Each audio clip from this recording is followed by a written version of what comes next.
मुझे लगता यह है कि इस वक्त मुकम्मल तौर पर पाकिस्तान की अवाम और वो लोग जिन्होंने इस इलेक्शन को ख़राब किया है आमने सामने हैं, खड़े हैं।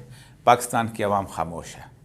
पाकिस्तान की अवाम ने अपना फ़ैसला दे दिया है और पाकिस्तान की अवाम के दिलों में मुकम्मल तौर पर इस बात का इदराक है, जो कौम जान सकती है, ढूंढ सकती है कि इलेक्शन कहाँ हो रहा है, पोलिंग बूथ कहाँ पर है, कहाँ पर उसको पोलिंग निशान लगाना है, कौन सा निशान किसका है और कौन सा निशान जो है वो किसी दूसरे का है। उस शख्स, उस कौम को आप समझते हो उसको ये नहीं पता ये सब कुछ करवा रहा है कौन?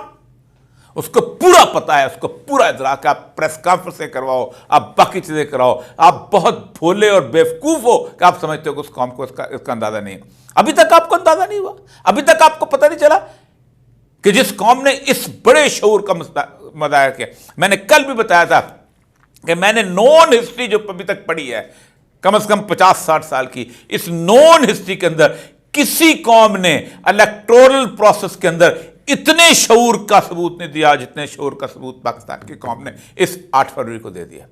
बेशक नासिर का इलेक्शन था और बेशक उसके बाद हुस्नी मुबारक का इलेक्शन था मिस्र के अंदर, बेशक इस तरह के ऑटोक्रेटिक रूल के अंदर, बेशक महातिर मोहम्मद का इलेक्शन था जिसके अंदर अनवर इब्राहिम को उसने कॉर्नर किया हुआ था और कई साल तक वो लगा रहा, बेशक स्वार्थों के इलेक्शन थे इंडोनेशिया के अंदर, और बाकी जितने भी ये सो कॉल्ड डेमोक्रेसीज जो हमारे मुल्कों के अंदर रही हैं, किसी कौम ने इस तरह का शऊर का सबूत नहीं दिया कि आपने 2 साल उनके हीरो को, उनकी पार्टी को इस तरह कॉर्नर किया कि जो कुछ हो सकता था आपने किया।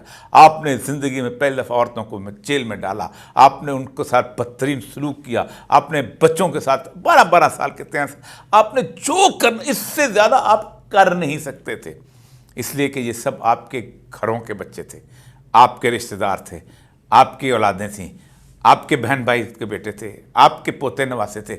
इन सब उसके बावजूद इस कौम ने वो शऊर दिया। इतना शऊर तो न बांग्लादेश में हुआ, न इंडिया में हुआ, न नेपाल में हुआ, न श्रीलंका में हुआ।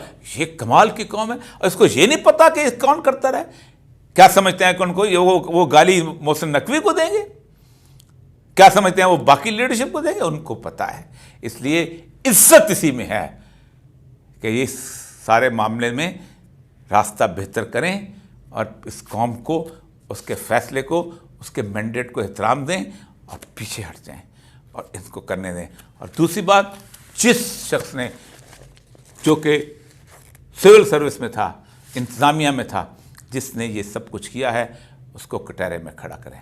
मैं आज से 10-15 साल से बात कर रहा हूँ कि जिस दिन मॉडल टाउन का वो गोली चलाने वाला बंदा, वो गोली चलाने वाला SHO, वो SP कटहरे में नहीं आएगा, जिस दिन जामिया हफ्सा के ऊपर टैंक चलाने वाला और वहाँ पर लोगों को कत्ल करने वाला बंदा वो सामने नहीं आएगा, जिस दिन साहिवाल के अंदर लोगों को मारने वाला बंदा कटहरे में नहीं आएगा, जिस दिन बाकी जगह पे पुलिस मुकाबले करने वाले, इस मुल्क में तो ऐसे SP हैं जो कहते हैं, मैंने जुर्रत से तमगा सजा के कहते हैं कि मैंने पुलिस मुकाबले में इतने लोग मार दिए, और हम उनको इज्जत भी देते हैं। जब तक ऐसे लोगों को आप कटहरे में खड़ा नहीं, ये मुल्क ठीक नहीं हो सकता।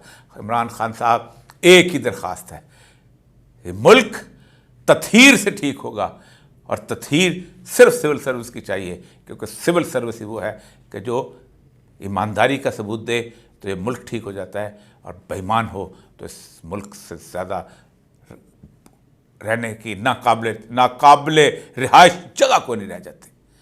यही वो लोग हैं कि जो इशारों पे नाचते हैं तो यहाँ रक्स इब्लीस शुरू होता है।